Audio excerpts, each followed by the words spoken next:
On continue toujours le Shahar Dalet Perek Kaf Bet, le 22e Perek du Shahar Dalet. Rabotai, c'est extraordinaire. Je vous raconte une petite histoire que j'ai entendue au nom du Rav Yaakov Hades. Le Rav Yaakov Hades du Kotel, vous connaissez Rav Yaakov Hades Shlita du Kotel, son papa c'est le Rosh, le Rav Yehuda Hades Shlita, le Rosh Yeshiva de la Yeshiva Kol Yaakov. Il dit il encourage les gens à étudier Shahar Dalet tous les jours. Pourquoi? Parce qu'il dit ça réveille l'homme et ça amène l'homme à l'amour de l'étude de la Torah. Très bien. Mais ce qu'il rajoute là-bas, si je me rappelle bien, ça fait des années que j'ai entendu ça, c'est que c'est bien d'étudier tous les jours du 11e au 36e Pérek. Du 11e ou 36e Pérek. Ça fait donc combien? 25, 26 Pérekim. Bon, alors nous, on n'a pas ce mérite. Parce qu'on aime bien prendre le temps, savourer les enseignements de nos sages. Et pour vous dire l'importance du Nefesh HaChaim. Alors on continue, là on s'est arrêté. Il dit au sujet de quelqu'un qui n'a jamais étudié la Torah, mais Abed Tova Arbe. Il perd pour lui-même beaucoup de bonnes choses. En étudiant la Torah, on perd beaucoup de bonnes choses. Et il faut le prendre au sens propre, au sens littéraire. Non, au sens littéral. Au sens littéral du terme. Maintenant, ça c'est déjà une chose. Il rajoute, pas seulement lui perd beaucoup de choses, mais Mimeno ou Mikola Olam. Lui perd beaucoup de choses, et le monde aussi, à cause du fait qu'il n'étudie pas la Torah, perd beaucoup de choses. Lama, pour quelle raison?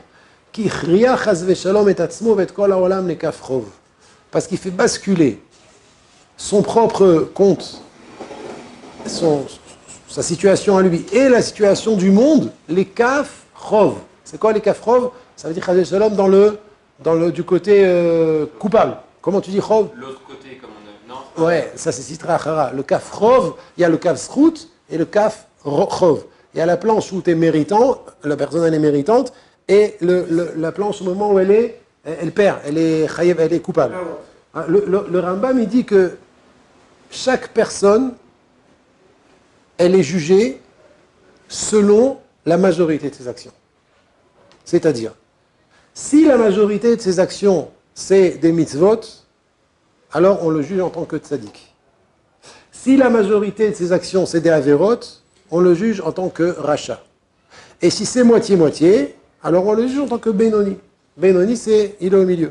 Et le Rambam dit là-bas quelque chose de très très important. Et ne crois pas que le compte des mitzvot et des averot, c'est un compte en quantité. Ça veut dire, on ne regarde pas combien de mitzvot tu as fait en quantité et combien d'averot tu as fait en quantité, on regarde en qualité. Ça veut dire, il dit le Rambam là-bas, il y a une mitzvah qui peut valoir 1000 averot. Parce que tu l'as fait, je donne un exemple. Tu as étudié avec joie. Étudier avec joie, c'est pas une mitzvah. Étudier déjà, chaque mot d'étude, c'est 613 mitzvot. Mais en plus, c'est étudier avec joie, alors ça multiplie encore plein de fois. La même chose une avéra. Si tu as fait une avéra, par exemple, une avéra, tu pouvais facilement ne pas la faire, mais tu l'as fait. Elle est très lourde, celle-là. Parce que des fois, tu as le Yetzerara qui prend le dessus et tu fais une avéra. C'est moins grave. Mais quand c'est facile de ne pas faire une avéra et tu la fais quand même, c'est beaucoup plus grave. Ça veut dire que tu es mezalzel, chas v'shalom. Donc on voit qu'il dit le Rambam que le compte et la valeur des mitzvot et des averot, c'est pas seulement en quantité, mais c'est aussi et surtout en qualité. Il dit le Rambam de la même manière qu'on a un bilan à faire au niveau individuel, ça veut dire que chaque homme il est jugé individuellement, aussi les pays et le monde sont jugés aussi de manière à rov au mi-out. On va aller selon la majorité des actions des gens du pays, et selon ça, Kadosh Baruch Hu, il va fixer quelle année ils vont avoir. Ça veut dire, si jamais la majorité des gens du pays ont fait des mitzvot, alors le pays va sortir zakai, méritant. Si chas v'shalom, la majorité c'est des averot, alors le pays va sortir chayav, coupable. Il dit le Rambam, c'est vrai pour l'individu, c'est vrai pour le pays, c'est vrai pour le monde. C'est vrai pour le monde. Là, il dit le Nefesh HaChaim, un chidouche extraordinaire. C'est que concernant l'étude de la Torah, c'est pas comme une simple mitzvah, ou chas v'shalom, le bitul Torah, c'est pas comme une simple avera. Je répète, il dit que un homme qui n'étudie pas la Torah, mais abed tova arbe, il perd beaucoup de tov, lui, mimeno, de lui, ou mikol haolam, et de tout le monde. C'est pas seulement de lui, c'est aussi de tout le monde. Qui ichriya chas v'shalom et atzmo et kol haolam, parce qu'il fait basculer la balance du mauvais côté, coupable. Lui et le monde. Ça veut dire, lui, en n'étudiant pas, il fait basculer sa propre balance, et la balance du monde, les kaf, chov. Du côté du chov, il est coupable, Ken. Attention, je précise, on parle de quelqu'un qui peut étudier, et qui n'étudie pas. Et pouvoir étudier, je répète que ça veut dire il a l'argent, il a la santé, il a le moral, il peut étudier. Il n'a pas besoin de sortir, se promener, il n'a pas besoin de travailler, il n'a pas besoin. Il est en état où il peut étudier. Et il n'étudie pas, alors Chazé Shalom, il fait basculer la balance de lui-même et du monde, les kafrov. Comme nous l'ont enseigné nos maîtres dans Midrash Rabbah, il y a marqué dans le pasuk, Shim'u ve'al tikbaou. Écoutez la Torah, ve'al tikbaou, et ne faites pas voler. Alors, Chazal explique, Shim'u le divrei Torah, écoutez les paroles de la Torah, ça veut dire étudier. Ve'al tikbaou, ne faites pas voler, ça veut dire quoi, ne faites pas voler? Al tikbaou et atova minavo laolam, n'empêchez pas, ne faites pas voler le tov, les bonnes choses d'arriver dans le monde. Ça veut dire, le Midrash, il nous enseigne que du fait qu'on n'étudie pas, on empêche le tov de descendre sur terre. On empêche la bracha de descendre sur terre. Et sur ça, le Nefesh HaChaim, il ramène une Gemara que je voulais vous ramener. C'est la Gemara dans Masechet Bava Batra Dafret Amud Aleph. Là-bas, la Gemara, elle dit Ein pour Anout Baal Haolam Ela Bishvil Amei Haaretz. Vous entendez cette phrase? Ein pour Anout Baal Haolam Ela Bishvil Amei Haaretz. Les malheurs, un malheur n'arrive dans ce monde que à cause des gens qui sont Amei Haaretz. Nora Vayom. La Gemara ramène une histoire à ce sujet, mais d'abord j'écoute la question. Non, je voulais dire que celui qui est Talmid Chacham, enfin, je veux dire celui qui n'est pas Amaretz, oui, mais qui fait malheureusement du Bitul Torah, oui. Est-ce que ça n'a pas plus de poids qu'un Amaretz qui fait pas de Torah, mais il ne sait même pas vraiment ce qu'il rate et tout ça, genre... Alors la question est très bonne et je réponds. Mashma du Nefesh HaChaim. La question c'est je répète la question. Est-ce qu'un Talmid Chacham, quelqu'un qui étudie, qui fait du Bitul Torah, est-ce que c'est pas plus grave que quelqu'un qui n'a jamais étudié? On parle, les deux c'est des juifs, oui. Et les deux savent qu'il faut étudier la Torah. Voilà. D'accord. Alors, du Nefesh HaChaim, on voit qu'il y a différents niveaux de Bitul Torah. Ça veut dire, il y a un Bitul Torah, c'est vrai, qui est plus grave qu'un autre Bitul Torah. Mais du Nefesh HaChaim, on voit que quelqu'un qui ne veut pas étudier, c'est plus grave que quelqu'un qui étudie et qui des fois fait du Bitul Torah. Donc en général, quand dans la Gemara on parle de Amaharetz, c'est quelqu'un qui ne veut pas étudier. Je répète, c'est pas quelqu'un qui ne sait pas qu'il faut étudier, c'est quelqu'un qui sait qu'il faut étudier et il ne veut pas étudier. Lui, il est Amaharetz. C'est lui qu'on définit comme Amaharetz. Sa avéra, elle est plus grave que quelqu'un qui étudie et qui fait du Bitul Torah. Maintenant, il y a un troisième niveau qui est encore plus grave, c'est quelqu'un qui a étudié et qui arrête complètement d'étudier. Alors lui c'est le plus grave. Lui, c'est la suite du Nefesh HaChaim. C'est le niveau de Bitul Torah le plus grave. Mais là, je voudrais juste parler du Amaharetz. Je voudrais ramener une histoire qui ne veut pas étudier. Qui ne veut pas étudier. Ah, il veut pas étudier. Ou l'on le sait. Il veut pas étudier. D'accord? Ah, non, alors c'est sûr, encore une fois, des fois, quelqu'un il n'étudie pas parce qu'il n'a pas la force. C'est pas du Bitul Torah. Ou même s'il n'étudie pas parce qu'il n'a pas envie d'étudier. Alors à ce moment-là, c'est du Bitul Torah, mais c'est moins grave que quelqu'un qui ne veut pas, de manière, par principe, ne pas étudier. Tu comprends? C'est de lui qu'on parle. C'est quelqu'un qui ne veut pas étudier par principe. Il y en a comme ça. Il y en a. Il y a des gens qui, par principe, ne veulent pas étudier la Torah. C'est ce qu'on appelle des Améharitz. La Gemara, elle ramène une histoire terrible. Rébi avait l'habitude de dire que, c'est lui qui dit cet enseignement, qu'à cause qu'un malheur n'arrive sur terre que à cause des Améharitz. Il y a eu une histoire, la Gemara ramène une histoire, il y avait un impôt que l'empereur a imposé tous les gens de la ville de Tveria, ici en Israël. C'était les Goïms qui régnaient à une époque, et l'empereur il a décidé qu'il veut se faire une nouvelle couronne, donc une couronne qui valait très très cher, donc il a demandé à tous les habitants de Tveria de payer un impôt pour faire cette couronne. Alors les juifs de la communauté sont venus devant Rébi et lui ont dit Litvu Rabbanan, que les Talmidei Chachamim qui étudient la Torah payent avec nous cet impôt pour faire la couronne. Amar Léoulo, Rébi il a dit non, ceux qui étudient la Torah ils ne payent pas la couronne. Amroulé, ils lui ont dit Arokinan, si tu dis que les étudiants en Torah ne payent pas l'impôt, alors nous, qui n'étudient pas la Torah, c'était la Meharet, on va s'enfuir de Tveria, donc il n'y aura que des gens qui étudient la Torah à Tveria. Et vous allez être obligés de payer la couronne. Alors Rabbi leur a dit, Amarlem, Aruku, sauvez-vous. Tu crois que tu me fais peur, tu me menaces, allez, sauvez-vous. Arku, Pargeon, la moitié des travailleurs de la ville, qui n'étudiaient pas la Torah, des juifs donc, des juifs qui travaillaient mais qui n'étudiaient pas la Torah, se sont sauvés. L'empereur a dit, j'enlève la moitié des impôts. Dalua Palga, j'enlève la moitié des impôts. Alors qu'est-ce qui s'est passé? L'autre moitié a envoyé un émissaire chez Rébi. À tout, à nous, Palga, l'autre moitié est venue, donc un émissaire est venu chez Rébi, Kamed et Rébi, devant Rébi, à Marley, ils lui ont dit, Litvu Rabbanan Be'adan, attends, il reste la moitié à payer. Que les gens qui étudient la Torah participent avec nous à payer cet impôt. À Marley, l'eau. Rébi leur a dit non, il ne paye pas l'impôt. Il ne paye pas l'impôt. C'est quoi, c'était le dollar et quoi? Hein? Mais si tu parles avec ta bouche. Avec... Ouais, Rébi c'était le Gdolador, exactement. C'était le Gdolador. Et Rébi a décidé, les étudiants en Torah ne payent pas la moitié des impôts.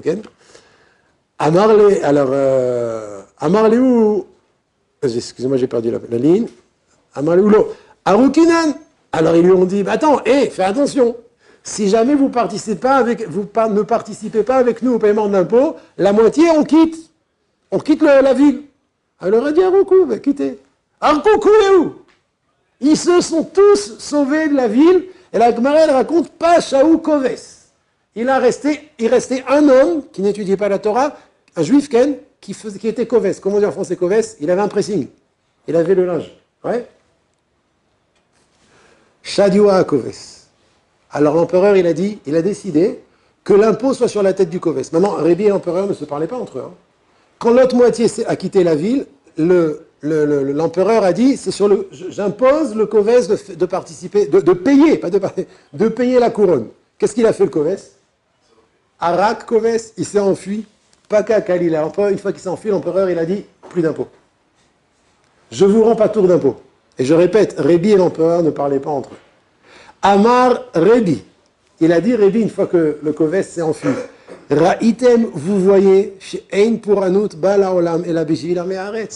que les malheurs arrivent sur terre que à cause des Améharetz. Ça veut dire quoi en quelque sorte? Non, il faut comprendre qu'est-ce qu'elle veut dire cette Gemara. Premièrement, ça ne veut pas dire que les Améharetz, il faut les tuer. D'accord? Ça ne veut pas dire qu'il faut les tuer. Comme on a ramené déjà la Gemara dans Masechet Ktubot, qui dit que même un Amaharetz qui ne peut pas étudier, pas qui ne veut pas étudier, qui ne peut pas étudier, il a la possibilité. D'abord, chaque juif a le devoir d'étudier la Torah, comme le Rambam Posek dans Ilchot Talmud Torah, même si c'est quelqu'un qui est très chargé par son travail, très pris par sa famille, il a des souffrances, il a un chiyuv d'étudier la Torah, ne serait-ce qu'un moment par jour. Deuxièmement, qui doit avec son argent participer à l'étude de la Torah des autres. Là, on parle d'un Amaharetz, un juif qui ne veut pas par principe étudier la Torah. Et c'est sur ce Amaharetz là que la Gemara, elle dit Ein pour anout ba'al haolam ela bishvil Amaharetz. Donc sur ça, le Nefesh HaChaim, il continue et il ramène et il dit que Im chas v'shalom yavo pour anout al eze adam o medina. Si chas v'shalom, il y a un malheur qui vient sur un homme ou sur un pays, Afilou biktsea olam, même si c'est à l'autre bout du monde, din garma dile chazé shalom. C'est des chidushim qui disent Nefesh HaChaim. Din garma dile chazé shalom. C'est lui le tireur de la flèche. C'est lui qui a provoqué ce malheur. Arachmana itbarach, Arachman itbarach, Shemo yatzilenu, que Kadosh Baruch Hu nous protège de ces choses-là. Donc on voit ici d'abord Nora, non seulement grâce à celui qui étudie la Torah, alors le shefa et le bracha, la bracha descend dans ce monde, mais si, chas shalom, il y a des malheurs qui arrivent dans ce monde, il dit le Nefesh HaChaim, comme je vous ai ramené de la Gemara, c'est un exemple. L'impôt qui n'a pas été payé, c'est un exemple. Les impôts, c'est pour un autre. Mais si, il faut les payer les impôts, mais dans l'histoire là-bas de la Gemara de Tveria, alors c'était un impôt qui était de Begeder pour un autre. Et cet impôt-là, Rabbi nous enseigne qu'il est venu dans le monde à cause d'Amaharetz, Voilà. Il y a un Zohar, il ramène après un Zohar, dans Parashat Trouma. Le Zohar dit là-bas, Patach Rabbi Chia ve'amar. Et la sot l'Hashem, et feru Toratecha. C'est un pasouk. Il dit le Zohar, Bechol zman she'atorah mitkayemet ba'olam. Donc, tout moment où on étudie la Torah dans le monde et on l'accomplit.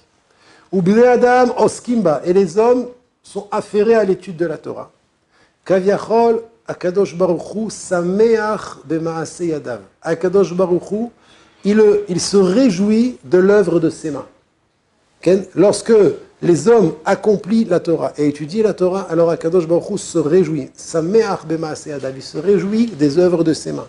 Vesameach be'olamot kulam, pas seulement des œuvres de ses mains, mais il se réjouit de tous les mondes qu'il a créés.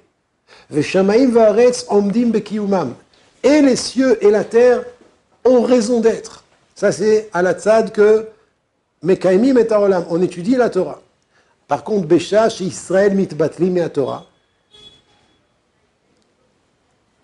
Par contre, au moment où Israël arrête d'étudier la Torah, Kaviachol, Tash, Kocho.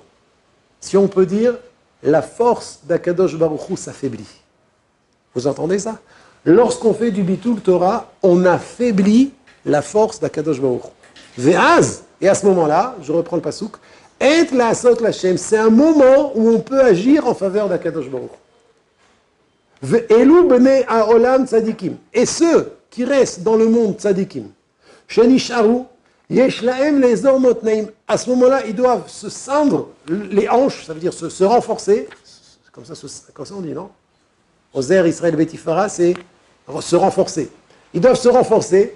Ve'la'asot ma'asim tovim, et faire des bonnes actions, kedei shakadosh baruch hu yitchazek bahem, batzadikim, afin que Kadosh Baruch Hu puisse se renforcer grâce aux tzadikim. Vous entendez ce qu'il y a marqué dans le Zohar?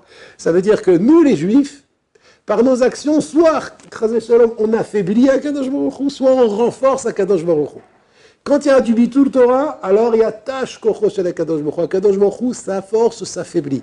Et quand à ce moment-là, les tzadikim qui restent, les Juifs qui restent et qui comprennent qu'il y a du bitul Torah, ils se renforcent dans l'étude de la Torah, c'est eux qui font que Kadosh Baruch Hu se renforce. Marouatam, pour quelle raison Kadosh Baruch Hu, le Zohar dit, pour quelle raison Kadosh Baruch Hu, il s'affaiblit? Mishum sheferu Torah tera, parce qu'on se relâche dans l'étude de la Torah. Velos kimba bnei olam keraoui, et les Juifs ne sont pas affairés à l'étude de Torah comme il faut. Par contre, quand on se renforce dans l'étude de la Torah, Kadosh Baruch Hu se renforce. Le Zohar continue et il dit, Vechen, ainsi. Bezman chez Israël oskim Torah, au moment où Israël étudie la Torah, au Toaet, à ce moment-là, a emuna akdosha, c'est-à-dire la shrina, mitakenet betikunim. Alors elle se parfait sous toute forme de perfection, ou mitkachetet beshlemut karaoui. Et elle s'embellit comme il faut. Ça c'est Bezman chez Israël oskim Torah. Bezman chez Israël oskim Torah, Rabotai, il dit le Zohar, que la shrina, elle se parfait, elle s'embellit. Par contre, Bezman chez Israël mitbatli min Torah, quand Chaz v'Shalom, les Juifs, ils se relâchent de l'étude de la Torah, Az otaet, à ce moment-là, ena betikunea ve'ena nimset beshlemut velo beor. Alors la shrina, elle s'affaiblit, et elle n'est pas dans la lumière. C'est Nora ve'ayom. Vous entendez ce qui est marqué là? Ça veut dire que tout ce qui se passe dans les mondes supérieurs, aussi bien au niveau d'Akadosh Baruch Hu lui-même que de la shrina, ça dépend de nous. On se renforce dans l'étude de la Torah, Kadosh Baruch Hu se réjouit. La shrina, elle est meïra, elle est claire, elle est joyeuse, elle est parfaite. On se relâche dans l'étude de la Torah, Kadosh Baruch Hu s'affaiblit, et la shrina, elle est dans l'obscurité. Zeh shekatuv et la sot l'Hashem.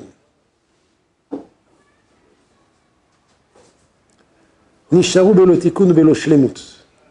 Que kaviachol la shrina, elle est sans tikun, elle est sans perfection. Pourquoi? Mishum de'eferu Toratecha. Parce que Am Israël s'est relâché de l'étude de la Torah, Mishum Shenit Batlo Israël, les matins et divrei Torah. Voilà, ça c'est le Zohar dans Parashat Trouma. Une question, Amir. Quand on dit que s'affaiblit pour agir envers nous, parce qu'on n'arrive pas. J'ai pas entendu, il s'affaiblit pour? Il s'affaiblit pour agir envers nous, voilà. On n'arrive pas. Voilà, c'est ça. C'est ça, Zabchat qui s'affaiblit. Parce que normalement, il est tout le temps avec nous. Donc Rabotai, on a bien compris que lorsque on se renforce dans l'étude de la Torah, on amène la lumière et la bracha dans ce monde. Et l'inverse, Shalom. Ah, attention, hein, je termine sur un principe très très important. Ça ne doit pas angoisser les Juifs, ça ne doit pas oppresser et nous faire entrer dans un lachat, dans une peur, dans une angoisse quand on n'étudie pas la Torah. Si on n'étudie pas la Torah parce qu'on se repose, se reposer pour étudier la Torah, ça s'appelle étudier la Torah, c'est pas du bitul Torah. Il faut avoir la kavana quand vous faites quelque chose qui est autre que de l'étude, c'est que c'est pour l'étude. Vous allez manger un gâteau, vous allez à la plage, permise, Ken, pelage séparé. Vous faites un foot, vous mangez une glace. C'est pour avoir le cœur libre, heureux, afin d'étudier la Torah. C'est pas du Bitul Torah. Bitul Torah, c'est quand on peut étudier, on n'étudie pas. Et il faut savoir aussi qu'il y a des aliotes et des yéridot. Des fois, même qu'on peut étudier, on n'a pas envie. Ça arrive, ça arrive. Alors là, il faut se renforcer. C'est quoi les aliotes? Aliotes, c'est des moments où tout va bien. On est high, en anglais, ouais, on est en haut. Et des moments où on est en bas, on n'a pas envie d'étudier. Ça aussi, c'est des choses qui arrivent et qui sont normales. Dans ces moments-là, il faut attendre que la vague passe, que les moments difficiles passent. Et Bezrat Hashem, après, on revient à un statut normal de Aliyah, que Kadosh Baruch Hu nous aide, Bezrat Hashem, à étudier sa Torah, Besimcha.